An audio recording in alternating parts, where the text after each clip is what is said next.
Welcome to a special bonus episode of Buckeyes Tomorrow Morning. There is some transfer portal news, and this time it involves a tight end. Joe Royer of the Buckeyes entered the transfer portal on Thursday night. I'm joined by Tony Gerdeman of BuckeyeHuddle.com to take a look at what it means, what it could mean for the 2024 Buckeyes and beyond. And Tony, I guess let's just start with Joe Royer's career at Ohio State. It felt like between injuries and the tragic passing of his mom last year, it just felt like there was just a bunch of stuff working against him where he could never really get on the field and stay on the field. And it might just at this point be get a fresh start and go from there. Yeah, a guy who in his 3 years caught 4 passes for the Buckeyes for 24 yards and was on the verge a couple of times of maybe becoming that number 2 tight end, but it just never happened. And then Ohio State had their tight ends this year with G. Scott and Cade Stover and really didn't deviate too much from that. And so now he's going to head to the portal, look for a new home, a better landing spot for him in terms of what he's going to do in the offense, a busier offensive player, hopefully down the road for him. And so another one for the Buckeyes where somebody else looking for opportunity. And really that's the gist of all of this is you want to go somewhere where you can get the ball. You want to go somewhere where you can be on the field to make tackles, like whatever your position is. As Marvin Harrison told us on Thursday, you got to go find a place. Everybody's looking for a place where they can make their mark and get time on the field. After all, that's why they all come to play college football, is to actually play. And so Joe Royer will go look for that opportunity. And Royer did, like you said, he really did feel like he was right on the cusp of taking that step and getting that opportunity to Ohio State a few times. During the Peach Bowl last year, after Cade Stover went down with a game-ending injury, Joe Royer was playing in there. You saw Joe Royer getting the most meaningful of meaningful snaps in that game.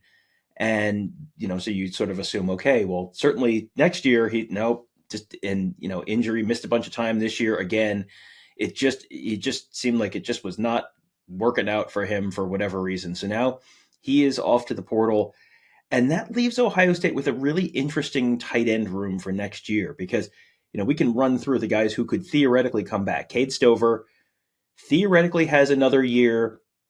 We looked him up, and if in terms of like mock draft projections, and you can find him anywhere from like a 3rd rounder to a 5th rounder, something like that.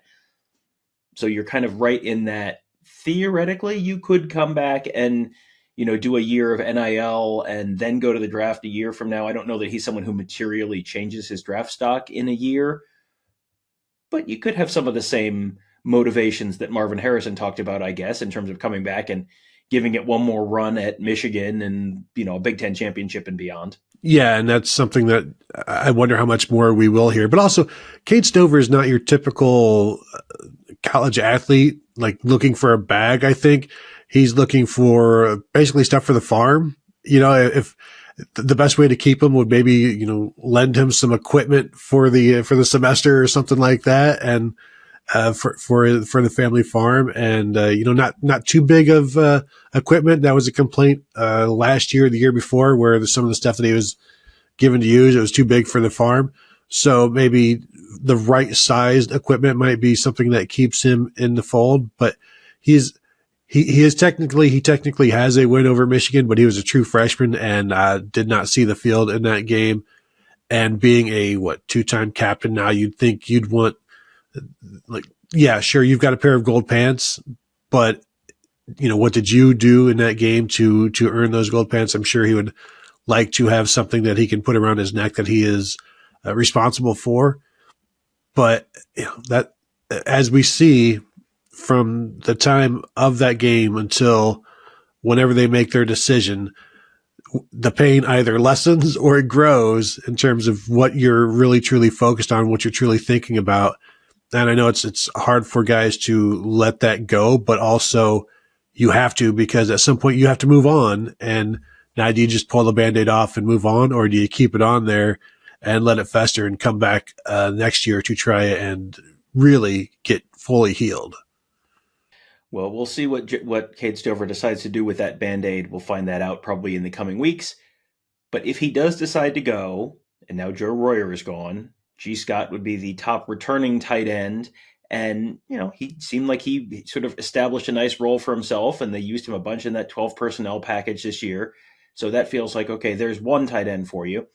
I know they're very, very high on Jelani Thurman, the true freshman, who did not get to play a ton, but you saw when he came in the closing minutes of, for example, the Michigan State game, I think he had 2 receptions out of 3 completed passes or 3 attempted passes in the closing minutes there.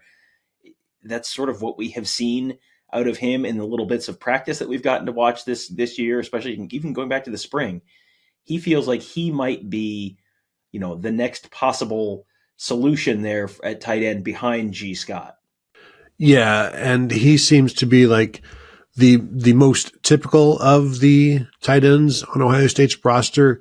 Obviously very athletic, good size, 6'5", 250 or whatever he is, and who knows what he'll be next year at this time.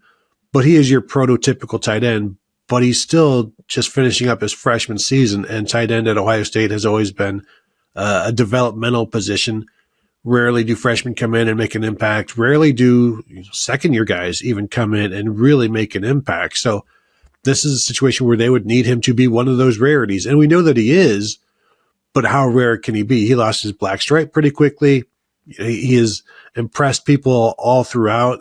When we got to see him in practice back in the spring and then maybe even in the fall, using him as a red zone guy, just looking for him in those situations. He is a unique weapon, but is he ready?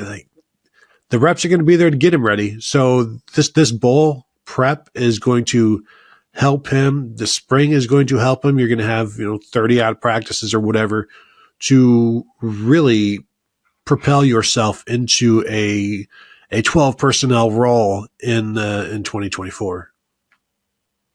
And then behind them, you got a couple kind of mystery boxes almost. Bennett Christian sat out the 2023 season after testing positive for a banned substance. Sam Hart has really never seen the field in any meaningful way. Zach Herbstreit, the walk-on, son, of course, of Ohio State, former Ohio State quarterback and current TV broadcaster Kirk Herbstreit, he missed the season with a heart ailment. So it has just been beyond those guys, and then you have a couple tight ends coming in this year, but as you said, that usually takes a year or two to bring someone up to speed in that tight end room. So you're not probably expecting them to be, a part of the 2024 picture.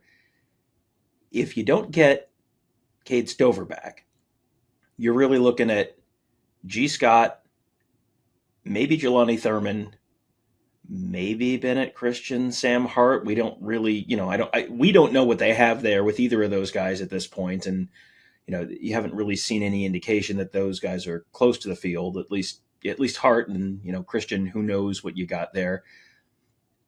Do they have to look at the portal at this point? Is that something, is this a position where if you don't get Cade Stover back, you got to look at the portal? And if that's the case, does that just make it really important that they get Cade Stover back? Well, at this point now, you would think their number one priority would be to keep Cade Stover.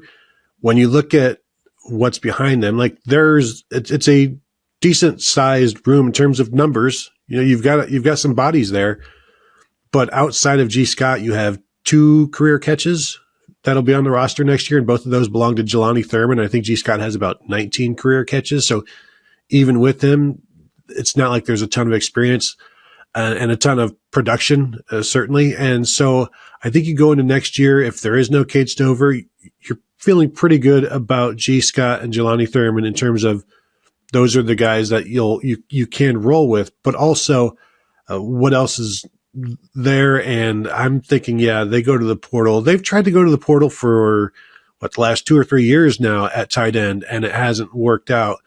Now maybe there's more motivation to do so if they don't keep Cade Stover. And so, before the show, we looked through the transfer portal at tight end. It's not a very deep, it's not a robust list right now. Not a lot of big names or familiar names. There are some familiar names though, but they're looking at every position. I think now you have to look even harder, unless of course, Tom, the Joe Royer departure is a sign of Cade Stover's decision.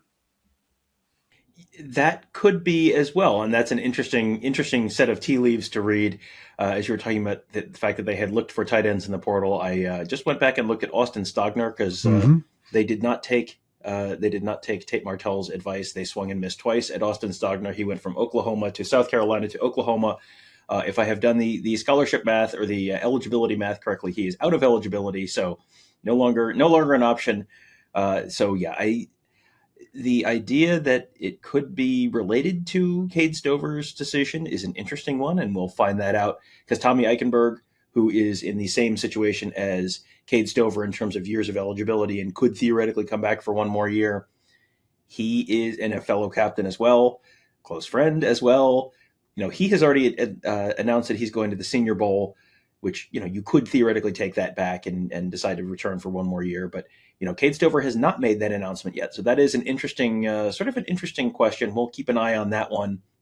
And that, the solution to Ohio State's, potential shortage at tight end next year could already be within the program. That would be, the call coming from within the house, but in potentially a good way in this case. So we'll keep an eye on that as well as a bunch of other stuff. I'm guessing this will not be the last transfer portal show that we do in the short to medium term. Lots of news potentially in terms of Buckeyes who may be headed into the portal to leave. Lots of news in terms of Buckeyes who, potential future Buckeyes who may be already in the portal and headed to Columbus at some point in the future. We'll be here to talk about all of them, and we'll be there as well at BuckeyeHuddle.com to talk about all of them. Lots of stuff to talk about right now between the transfer portal, the closing 12 days of the early signing period at right now as we count down to early signing day on the 20th. And Ohio State playing in the Cotton Bowl against Missouri. All of that stuff, much more to talk about at BuckeyeHuddle.com and, of course, at YouTube.com/BuckeyeHuddle. We talk a bunch there. You can find us there. Make sure you are subscribed to our channel there so you don't miss anything. Hit that bell, get notified when we go live, all that good stuff. All at YouTube.com/BuckeyeHuddle. That will do it for now. We'll be back with a normal episode a little later on today. We'll talk to you then.